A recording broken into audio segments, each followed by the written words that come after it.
Three words that define me. I'd say because I'm Maori.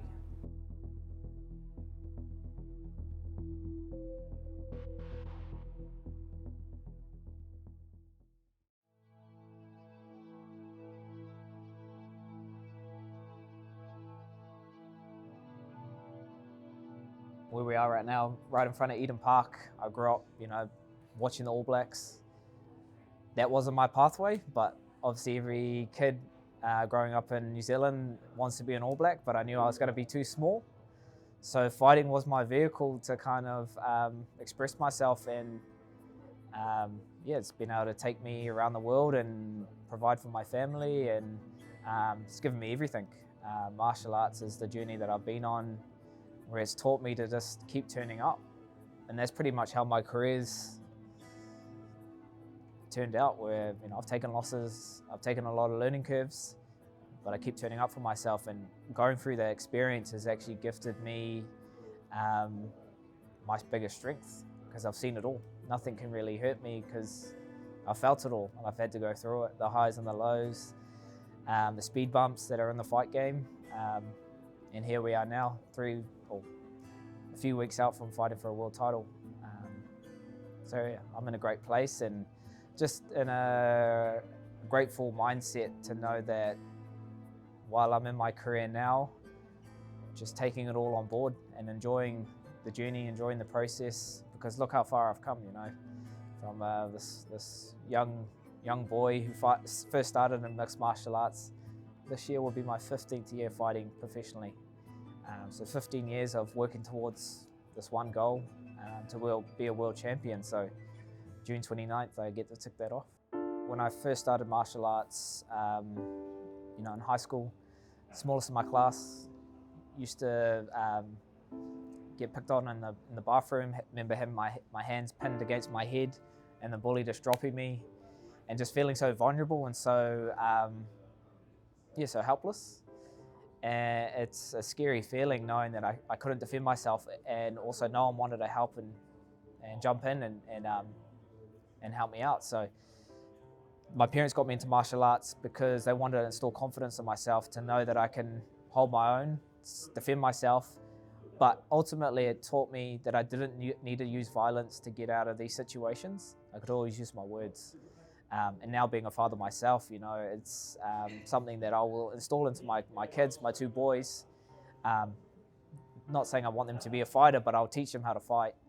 And that's the gift that martial arts has given me. Just, the ethos of martial arts, which is, honor, respect, loyalty, accountability, so many things that I've carried on through life that martial arts has taught me.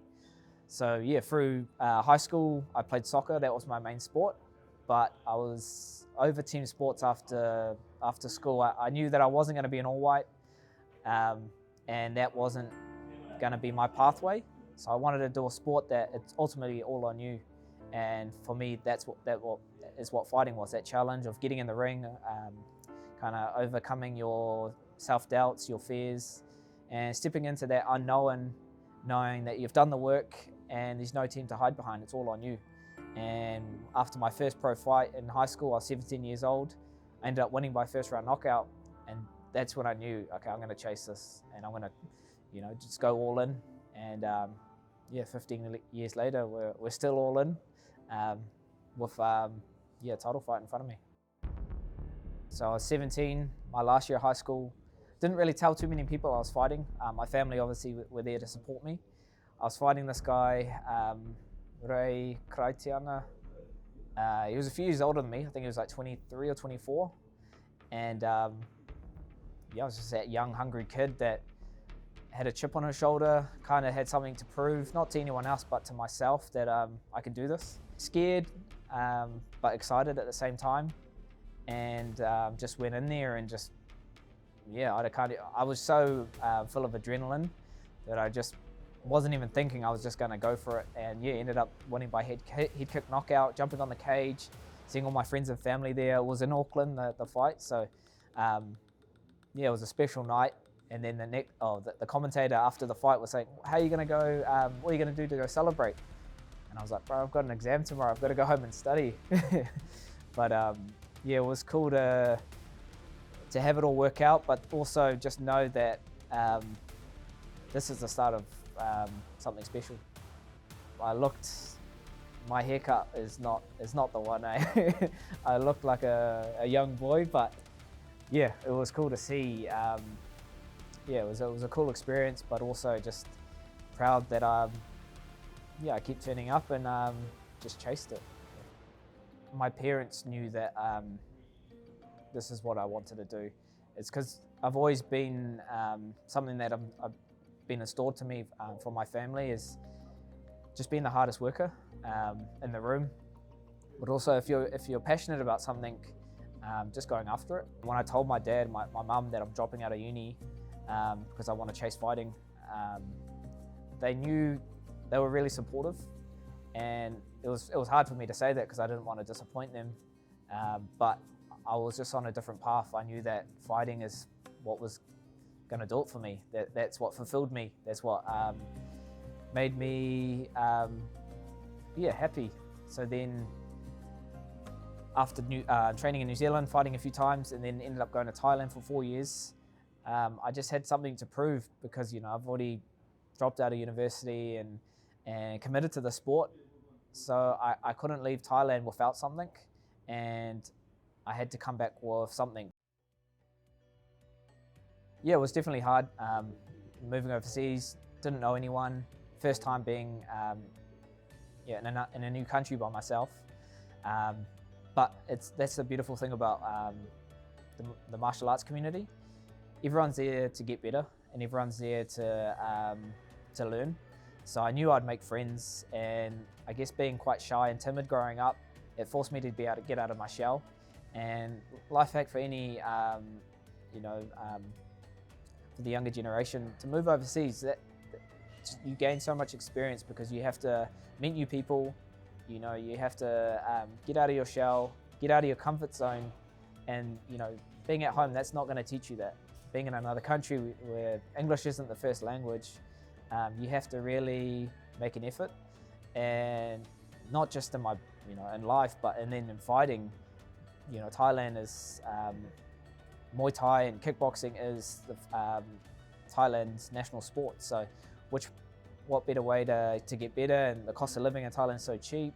So, as an up-and-coming fighter, it was just a no-brainer. So, I moved to Thailand, Phuket, and I started training out of Tiger Muay Thai, and ended up winning a scholarship over there. So that's what allowed me to be there for so long. I was the youngest by 10 years, but the coaches saw, I had the right attitude. I was fighting around the Asia circuit, fighting every week pretty much, kickboxing, Muay Thai, and MMA.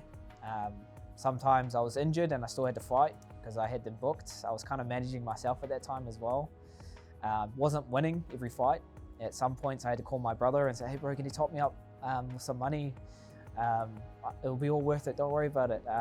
And he'd always support me, which was amazing. And my dad would always, look after me, but I knew that they couldn't keep funding this fantasy of, my dream, because, they're gonna be real with me and be like, hey, if you've been here for 4 years now, if it's not gonna work out, maybe come back home and maybe get a real job.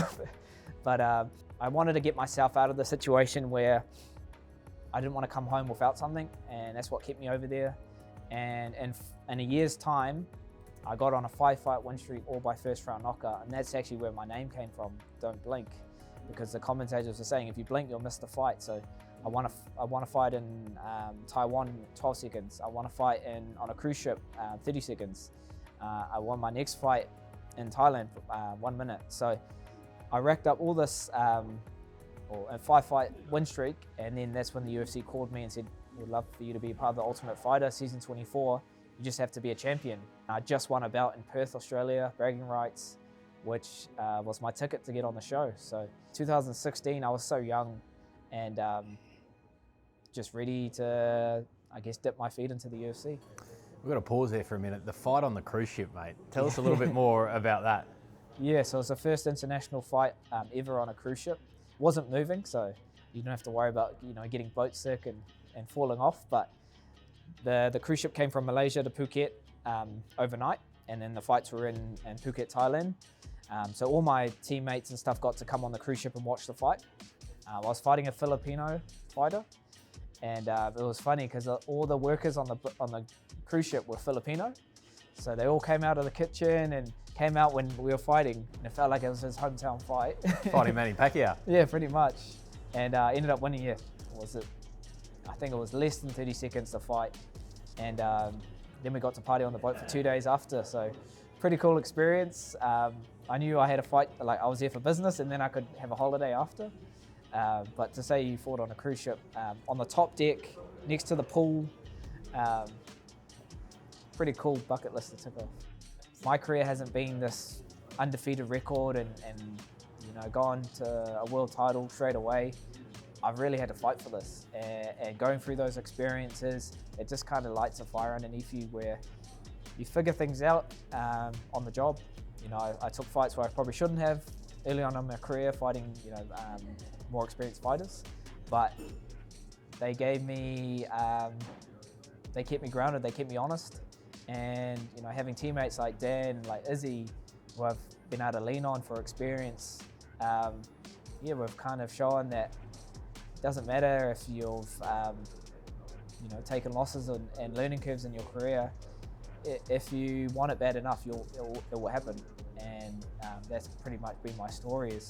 I've just had to keep grinding until eventually I figured it out, and I figured out that I've got the tools, back yourself, and eventually you can get these finishes and climb your way up the rankings in the UFC and get to where you want to be. For my birthday, the March. So it's just like what the most precious, time that you can gift is something that's been at the bottom of the ocean. So that's a whale. So yeah, just something that I've been channeling. Yeah, special. How has your Maori heritage influenced your career, Kai? I guess that's been quite recent in the last few years, and that's probably because I've had children, 2 boys, and I wanted to walk the journey with them, learning their te reo Māori and learning their te ao Māori, which is important because my upbringing, I was so,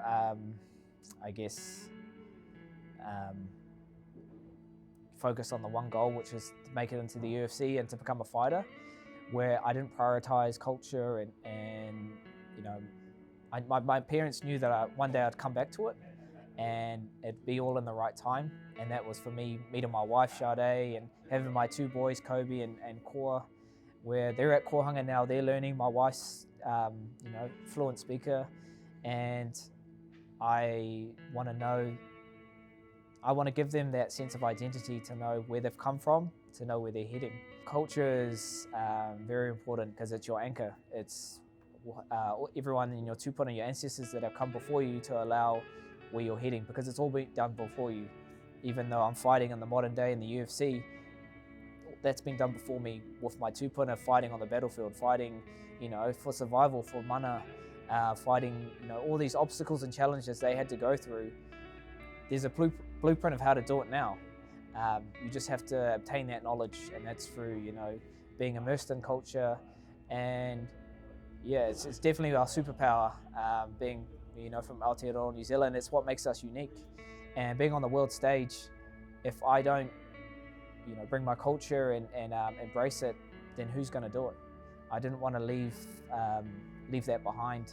So I've been able to tap into our ancient ways of doing things, and that's kind of how I make sense of what I'm doing now.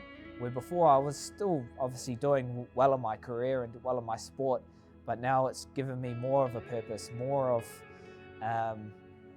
this, self-belief, because I know I'm not alone in there. I know I have all the support and aroha around me to go off and take on the world. And I'm in a great place, not just mentally and physically, but spiritually as well. So I feel like that's taken me to another level. And just that self-belief, there's no better time now than to be a Māori athlete representing Aotearoa, New Zealand on that world stage, because the spotlight's on me. But I also can channel that energy, channel that support, and go out there and take over. You know, haka is a traditional war dance that my tupuna would have done going on the battlefield. So it's famous for the All Blacks using the haka.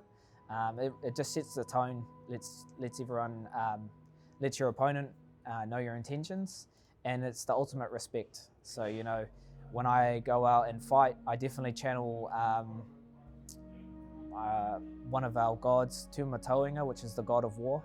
So this is a karakia that I do to tap into that mindset where I'm in there. It's very intentional. So there's no emotion.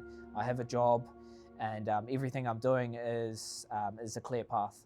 So then when I'm back into my family setting and being a father and a husband and a brother and a son, I let go of Tūmatoinga and I tap into Rongo, which is the god of peace. So it allows me to play my different roles, but also have clear intention. So when I'm fighting and, you know, going in there to battle, I'm hunting my opponent.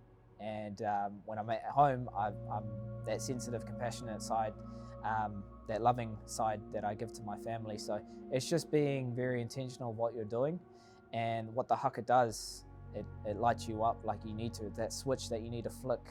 So when you look at your opponent's eyes, he knows that you're there for business. This isn't me, you know,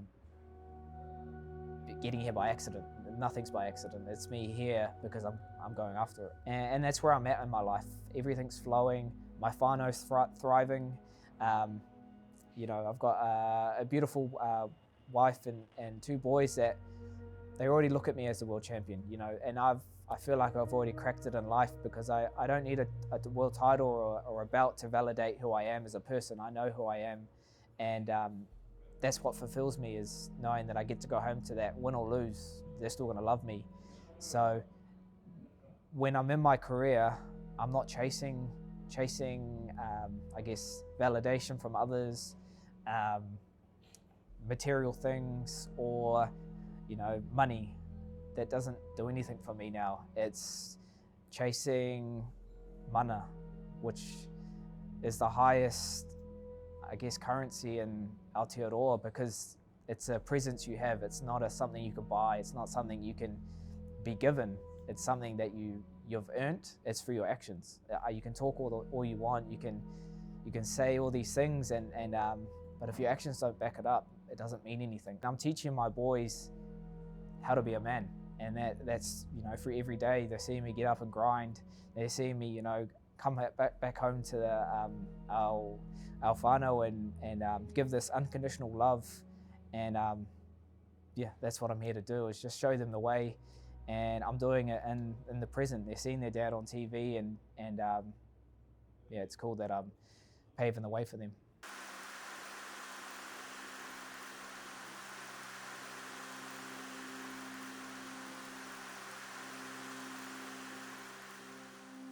I mean, Kai's, not that he doesn't have these traits now, but he was like quiet and unassuming and just went about his work. And he was a terrific trainer. Like, he trained really hard and dedicated himself. And I feel like he's still that same kind of character. Quietly unassuming, hardworking, just gets the work done. Not the loudest person in the room, but definitely one of the hardest workers in the room, yeah. How did the career pivot when that first day you walked into City Kickboxing, and what do you recall about that first day? Yeah, that first day I walked into CKB, I remember Eugene just saying, how are we going to get back to the UFC? I just come off a loss. I fought in Japan, it didn't go my way. That's why I had to come back to New Zealand just to have a bit of a reset. And sat down with Euge, and he just said, the way we get back to the UFC is just turn up to training, and the rest will take care of itself. And I just trusted in his words and his guidance, and I wouldn't be here today, you know, in the UFC and doing so well without him in my corner. He's really so selfless, but what he does and why he's one of the best is he can cater towards all different personalities. So, you know, you can have your big personalities like Izzy, or like Dan, or like me, who wasn't as outspoken, but he can get the best out of us, and that's what he's really good at. And he's passionate. If he believes in you, you know, you really believe in yourself. And if he's putting effort into you, you want to make sure that you're meeting him halfway. So yeah, it was the best thing I ever did, come back home and start training at a CKB, and all this knowledge that we learnt, well, we obtained overseas, we were able to bring that back with us and formulate the system that converts these kickboxers into martial artists.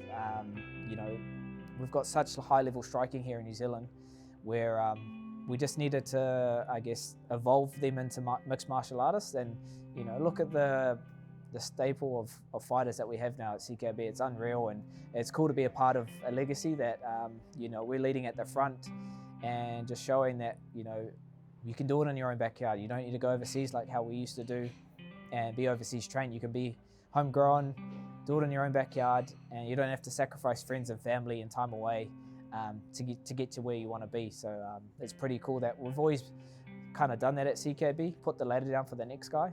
You know, myself, Izzy got me into the UFC, obviously off hard work, but it definitely helps having him push my name. I was able to do it for Brad, and then we were able to get Carlos in the UFC. So we've only just needed a chance, and then once we got an opportunity, you know, look where it's taken us. We'd always shine under the bright lights and let the UFC know that, you know, we're one of the best teams in the world.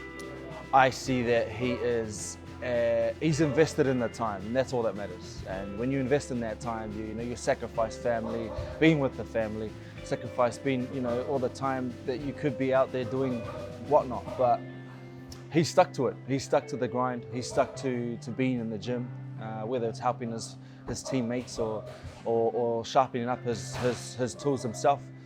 And that's what I like about Kai, is he's got that determination in him. So you know, I'm excited for it. Yeah, man, it's his time. He knows how I feel. He's been here before.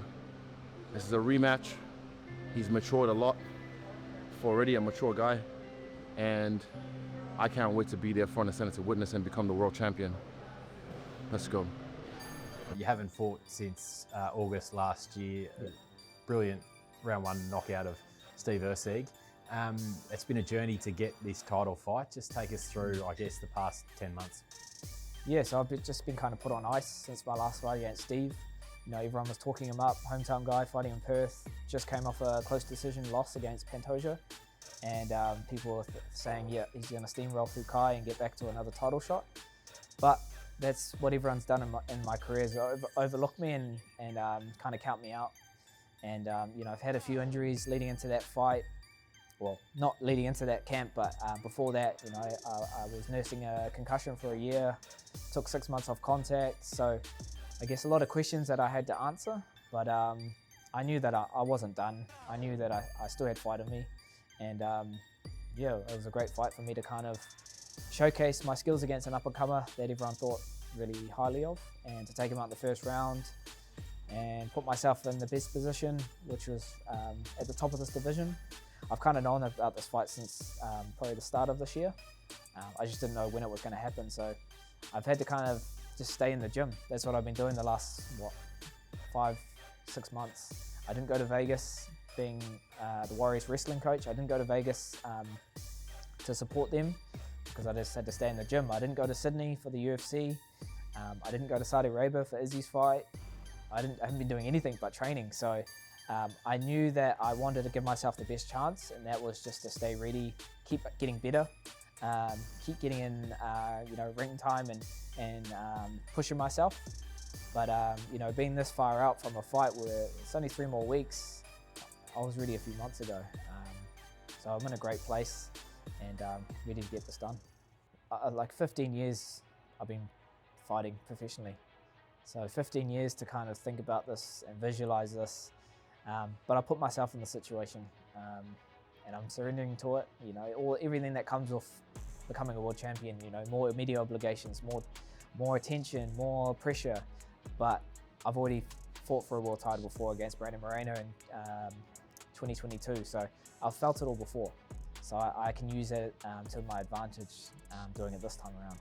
And I just feel like there's a different purpose, a different fuel that I'm feeding off, a different modi, where, like I said before, there's no better time than now to represent Maori and let everyone know where we come from and who we are. And that's what's fueling me. It's bigger than me. This fight is The energy that I'm bringing into this fight is it just feels different. It feels like when I step in there, it won't be my normal self. It will be this different version that is just going to go out there and take this guy out. It doesn't matter who it is either. I'm just worried. I'm just worrying about myself and controlling what I can, and that's just going in there and just being ruthless. Is there anything that's relevant from that Ultimate Fighter fight against Alexander all those years ago? I just remember being drained from weight cutting, because being on the Ultimate Fighter, you got to cut weight every week. So we made it to the semi-finals. Every week I had to make weight, and I just wasn't myself right from the get-go because I just had nothing in me. I was just felt weak, and nothing taken away from Pantoja. He did what he needed to do. He won by decision. It was only a 2-round fight. It's not on our record. I remember neutralizing his ground game. I remember being scrambly, where he couldn't really stay on me when he was on my back. And then on the feet, it was pretty even. He just did a bit more to get the nod from the judges. So it was 9 years ago. So a lot's happened since then. You know, Pantoja's obviously done really well in his career, becoming a world champion. And one of his biggest strengths is he's so tough. He's so resilient. He can just find a way to win. So I love that he's one of the best champs to do it in the flyweight division, and here I get an opportunity to be the first one to knock him out. You feel like there's another don't blink moment coming? 100%. I've got the best takedown defense in the UFC flyweight division. Check the records. You know, I've always done well against grapplers, and they think they can submit me. Yeah, I have been submitted in the UFC. But you know, I fought these guys that are undefeated records, and these grapplers, these wrestlers. But I find a way to get back to my feet, and once you're back on our feet, back into my world, just confident that I can take him out. And I know that once I land that shot, I can beat any flyweight. You know, my track record, I've got 13 knockouts on my record, and soon to be 14. Destiny is a word that often gets thrown about in sport, no matter the code, no matter the place around the world. Is that how you look at the UFC flyweight title, that it is your destiny? I just feel, through all my experiences, that I'm just ready to tick this off my life bucket list. You know, I'm big on goals, daily goals, weekly, monthly. And you know, for 15 years I've had to keep riding, become a UFC flyweight world champion, and I haven't ticked that off yet. So that's fueling me to know that I've done all the work, you know, at training, leading into this. I've seen it all, I felt it all. You know, nothing can hurt me because I've gone through it. I'm ready for it. Just know a fight's coming. I know that Pantoja's going to come forward. He's going to bring the fight to me, and I'm ready for the contact. I'm ready for the fire. Just toe in the chaos, calm in the chaos, and find my shot. Once I find that shot, I know I can take him out, and I just know that I'll be able to be the first one to knock him out in the UFC. And finally, what are 3 words that define Kai Kara-France? 3 words that define me.